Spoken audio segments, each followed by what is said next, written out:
রাতের ধ্যান ধারণা আমাদের থাকে, আমরা শুধু ধরে বসে থাকি সাদা সে একদিনে রাতে ইবাদত করে নেবো, সব পেয়ে যাবো। আমার ভাইদের কাছে জল ভাইদের কাছে অনুরোধ, আমরা বিগত জীবনে হয়তো নামাজ অনেকেই পড়িনি, মা বোনেদের কানে যাদের আওয়াজ যাচ্ছে আমরা হয়তো নামাজ পড়িনি, নামাজ জানি না। আপনারা নামাজে পাটি বসুন, আজ থেকে তওবা করে দেন, আর এটাই নিয়ত করুন যে রমজান মাসে একটা মাস কমসে কম 5 ওয়াক্ত নামাজ আমি আদায় করব, 5 ওয়াক্ত নামাজ আমি আদায় করব। আর আমি হচ্ছে রমজান মাসে যে কটা রোজা আমাদের নসিবের কাছে রোজাটাকে পূর্ণ করব। চাঁদ রাতে যেন আমার শরীরে বিন্দু পরিমাণ গুনাহ যদি না থাকে, আল্লাহ ওই দিন রাতে যেন ওই দিনে আমাদের যেন মাসুম করে দেন, কারণ সামনে রমজান আমাদের নসিবে হবে কি তাও আমরা জানি না। আমাদের ইফতার আসে, সেহরি আসে, সারাদিন খানা আসে। মুসলমানদের হোটেলে সময় পর্দা ফেলে খাওয়া হয়। যারা প্রকৃতপক্ষে ইমানদার তারা হোটেলে পরিষ্কার লিখে দিয়ে দেয় যে মুসলমানদের জন্য হোটেল এখন বন্ধ। কেন? মুসলমানদের আলাদা পর্দা করে আমরা খাওয়াবো না। আজকে মানুষের চোখে আমি পর্দা দিলাম, কিন্তু মহান স্রষ্টা যিনি আমাদেরকে সৃষ্টি করেছেন তার চোখে কিন্তু আমরা পর্দা দিতে পারবো। পারবেন? বাড়িতে অনেক পুরুষরা রোজা রাখে না, মহিলাদের উপরে জোর জবরদস্তি করেন যে আমি বাসি ভাত খেতে পারবো না। তারা রান্না করে স্বামীকে খেতে দেয়, আলহামদুলিল্লাহ ভালো, স্বামীর তো সেবা তারা করছে, কিন্তু আল্লাহ রাসূলের দিকে যদি তারা লক্ষ্য রাখে, খেয়াল করে যে আমার স্বামী শরীর সুস্থতা সব কিছু থাকা সত্ত্বে যদি রোজা যদি না রাখে, শরীয়তের বিধান, স্ত্রী যদি খেতে যদি না দেয় কোনো গুনাহ হবে, কিন্তু তারা অনেকেই না, তবু তারা আদর যত্ন করে খেতে দেয়। আমরা সেহরি যখন খাই, সেহরি খাওয়ার সময় মনে হয় সারাদিন কাজ করব, এমন সেহরি আমরা খেয়ে থাকি যদি হ্যাঁ যদি হওয়া যায় গান থেকে বাড়ে আসবে না ভাই? কিন্তু না, আল্লাহ রাসূল সাল্লাল্লাহু আলাইহি ওয়াসাল্লাম বলেছেন সেহরি তোমরা খাও এমন ভাবে যত পেটটা ক্ষুধা হবে তোমার আত্মা তত সংশোধন হবে। আমরা বলি কি পেট যখন শুকিয়ে যায় মেজাজ তখন গরম হয়। নাউজুবিল্লাহ, রমজান মাসে মেজাজ কোনো মতেই গরম করা যাবে না, সবসময় মেজাজ ঠান্ডা রাখতে হবে, রহমতের মাস। আল্লাহ রাসূল সাল্লাল্লাহু আলাইহি ওয়াসাল্লাম বলেছেন যে আমার কোন বান্দা তো বান্দি সারাদিন রোজা রাখলো, রোজা রাখার পরে যখন ইফতারের সামনে যখন বসে আমার রহমতের জোশ মানে ওই সময় আমি ফেরেশতা দিয়ে বলি, ও ফেরেশতারা দেখো আমার বান্দা সারাদিন পরিশ্রম করলো,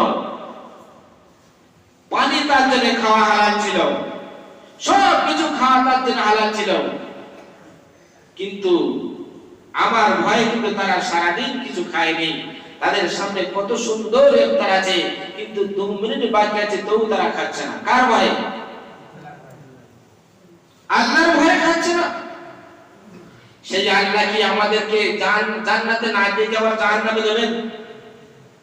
যে আল্লাহর ভয়ে আল্লাহর নিয়ামত এত আমাদের চোখের সামনে আছে, কিন্তু 2 মিনিট বাকি থাকার কারণে পিপাসায় মুখ ফেটে যাচ্ছে, তুমি এক লোক পানি পান করতে পারছি না। সেই আল্লাহ বলছেন আমি আল্লাহ ওয়াদা করলাম আমি আমার ওই সমস্ত বান্দা বান্দাকে বিনা হিসেবে জান্নাতে দেব। আমার ভাইরা, সেই গুরুত্বপূর্ণ মাস যখন আমাদের সামনে আসছে, আমরা প্রত্যেকেই পিছনে যা কিছু করেছি তওবা করে নিই। আজ জুমা থেকে প্রত্যেকে নিয়ত করব যে আজকে জুমা যেমন ভরে গেছে, আল্লাহ পাক দুটি ইবাদত আমাদের বেশি করে রমজান মাসে দিয়েছে। নাম্বার 1, আপনি সারাদিন রোজা রাখেন, রোজা রাখার পরে আপনি যা কিছু খান এগুলো বিনা হিসাব, আপনাদের হিসাব দিতে হবে না। অন্য মাসে যা খেয়েছে তিনি হিসাব দিতে হবে, কিন্তু রমজান মাসে হিসাব দিতে হবে না। আল্লাহ রাসূল সাল্লাল্লাহু আলাইহি ওয়াসাল্লাম আমার উম্মতি ওই দিন কাল কিয়ামতের ময়দানে আমার সাথে তারা হাসরবাসী হবে, আমি তাদেরকে নিয়ে জান্নাতে যাব, তারা কাতারবদ্ধ হয়ে যাবে। এরা কারা? বলছে এরা আমার ওই সমস্ত উম্মতিরা যারা আমার স্রষ্টা বিশ্বনবী মুহাম্মদ রাসূলুল্লাহ সাল্লাল্লাহু আলাইহি সাল্লামের সুন্নতকে রমজান মাসে বেশি বেশি করে অনুসরণ করেছে। কি সুন্নত অনুসরণ করেছে? আজ থেকে আমরা নিয়ত করি যে আল্লাহ রাসূলের সুন্নতের উপর আমরা কিন্তু ঘুর চালাবো না, চাঁদ রাতের পরে ঘুর চালাবো। এমন ভাই আছেন? বুঝতে পারছেন কি বলেছি আমি? আল্লাহ রাসূলের একটা সুন্নত রাখুন, মুখে দাড়ি রাখুন, ইনশাআল্লাহ মুখে নূর আসবে। তারাবির নামাজ আমাদের উপরে 20 রাকাত আল্লাহ রাসূল সুন্নত করে দিলেন। আমরা বলি কি তারাবির নামাজ সুন্নত, তো না পড়লে আমাদের রোজাটাকে পূর্ণ হয়ে যাবে। কেন? ওই সময় আমরা তারাবির নামাজ ছেড়ে দিয়ে ফরজ নামাজটা পড়ে আমরা কি করি? মার্কেটিং লেগে যাই বা দুনিয়ার কাজে লেগে যাই। কাজ হালকা করুন, আল্লাহ নিশ্চয়ই রুজিতে বরকত দেবেন। সারা মাস তো আমরা খাটার সময় দিয়েছি, রমজান মাসে এক মাসে খেটে কি অট্টালিকা বানিয়ে দেবেন? একটু কাজটা হালকা করুন। যারা ওস্তাকার আছেন বিশেষ করে তাদেরকে বলি যে কারিগরদের বোঝটা একটু হালকা করবেন। আল্লাহর বাদলেতে ব্যবসা বাণিজ্য ভালোই দেবেন। আপনি বললেন যে কারিগর যারা আছে আমার মাল এই টাইমে জমা দিতেই হবে। মুসলিম কান্ট্রি হলে তো অনেক কিছু ব্যাপার থাকতো রমজান মাসে, কিন্তু আমরা তো মুসলিম কান্ট্রি তো বাস করি না।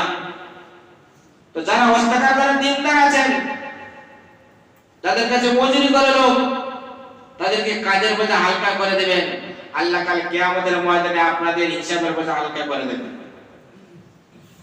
আমার ভাইরা, ইফতার যে আমরা করি প্রতিটা বাড়ি থেকে, ইফতার যখন করবেন আপনি আপনার সন্তানকে, আপনার স্ত্রীকে, আপনার বৌমাকে সবাই একই সঙ্গে বসে সমস্ত জাতীয় ইফতার করবেন, সেইখানে আল্লাহ বরকত দেবেন।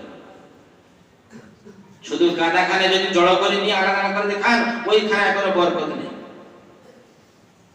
আমরা রমজান মাসে বেশি বেশি করে ইস্তেগফার করতে থাকবো। আমরা বাজে কথা বেশি বলবো না, পরনিন্দা পরচর্চা করবো না। মসজিদটাকে পরিষ্কার পরিচ্ছন্ন রাখবো, সুন্দরভাবে রাখবো এবং নিজে ইফতার করব এবং মেহমানদেরকে ইফতার করার জন্য আমরা সবাই প্রস্তুতি নেব, করবো ইনশাআল্লাহ।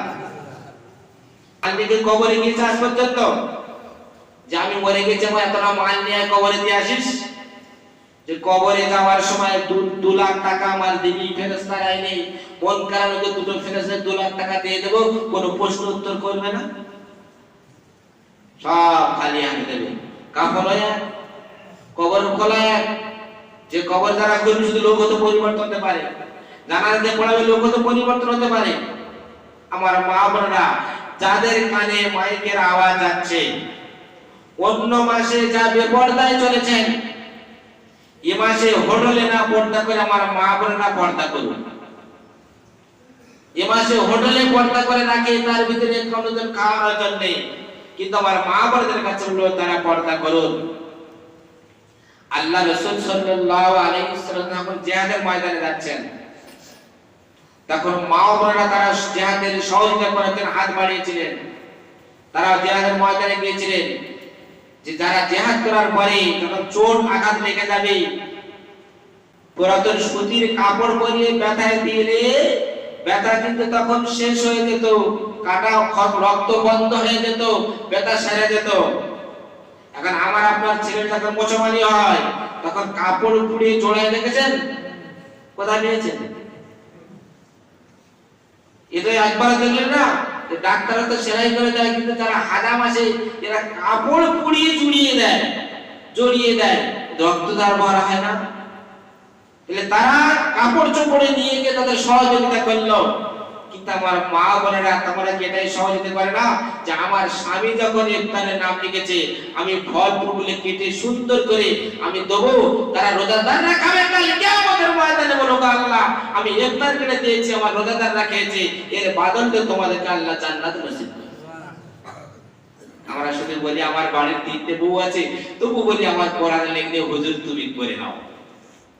জান্নাত তো সহজ, যদি ইফতার দিলে হয়ে গেল। একটু মেহনত করুন, আল্লাহ তুমি ফল কেটে বাড়িতে নিয়ে আসবে, যে রাস্তাতে হেঁটে আসবে, তাহলে কিয়ামতের মধ্যে রাস্তা বলবে আল্লাহ তোমার এই বান্দা সামদেরকে রোজাদারকে ইফতার করানোর জন্য ফজরের নাস্তা থেকে নিয়ে গেছে, ওই রাস্তাকার কিয়ামতের ময়দানে আমার আপনার জন্য সাক্ষী বা সুপারিশ করবে। ওই জন্য ভাই একটাও ভাইরা বাদ যায় যারা ইফতারে নাম লেখাতে পারেন না, যে হয়তো আমি অত খরচা করতে পারি না। আপনারা কমাবেশি জানেন যে প্রতিটা ভাই পড়ে পাড়ার মহিলারা ও পুরো সবাই শরীর হবেন ইনশাআল্লাহ সুম্মা ইনশাআল্লাহ। আপনাদের এলাকাতে সুন্দর পরিবেশ যেটা তৈরি হচ্ছে, আগামী আরো সুন্দর হবে। 28 রমজানে ইফতারি অনুষ্ঠান যেটা হয়, আমি এক মাস আগে আপনাদের দাওয়াত দিয়েছি। প্রতিটা বাড়ির পুরুষেরা ওদিন থাকেন, আর প্রতিটা বাড়ির মহিলারা আপনারা যখন 50 টাকা 100 টাকা হোক আর 10 টাকা হোক ওই ইফতারে শরীক হবে। বাড়ির পুরুষরা আপনারা যারা ইফতার দিতে পারছেন না, কমসে কম যেটা আপনারা জগৎ জুড়বে ওই ইফতারকে জড়ো দেবেন, ইনশাআল্লাহ সবাই ইফতারে যেন শরীক হয়। তাতে ফেদা করবে কি, যে আমার আপনার সন্তানরা বুঝতে পারে যে আমরা পাড়া প্রতিবেশী কত মিল মহব্বতের সঙ্গে এক জায়গায় আছি। আমরা খারাপ কাজে আমরা যাব না, আমরা তো ইমানদার মুসলমান। আল্লাহ তো আমাদেরকে ভালোবেসে 99 জায়গায় ঘোষণা করেছেন, ইয়া আইয়ুহাল্লাযিনা আমানু, হে ইমানদার বান্দাগণ তোমরা এসো আমার কাছে। কুতিবা আলাইকুমুস সিয়াম, আমি তোমাদের উপর রোজাটাকে ফরজ করে দিয়েছি। তো সেই রোজা আমরা প্রত্যেকে রাখবো ইনশাআল্লাহ। আজ থেকে নিয়ত করে নিই যে 5 ওয়াক্ত নামাজ, হয়তো ফজরের নামাজ আমরা সবার ঘুমের কারণে আমরা পড়তে পারি না, কিন্তু কমসে কম 4 ওয়াক্ত নামাজ আজ থেকে যেন মসজিদের ভিতরটাকে ভরে যায়। বলুন ইনশাআল্লাহ আমরা প্রত্যেকে নামাজ পড়ে যাব, এবং চাঁদ রাতে ঈদের নামাজ পড়ার পরে তারপর আমরা প্রত্যেকে নামাজ ছেড়ে দেব। জোরে বলুন ইনশাআল্লাহ। এখানে আর বলেন, তার মানে আমরা চাই আমরা 5 ওয়াক্ত যখন এখন থেকে পড়ছি, আমরা চাঁদ রাতের পরেও পড়বে ইনশাআল্লাহ।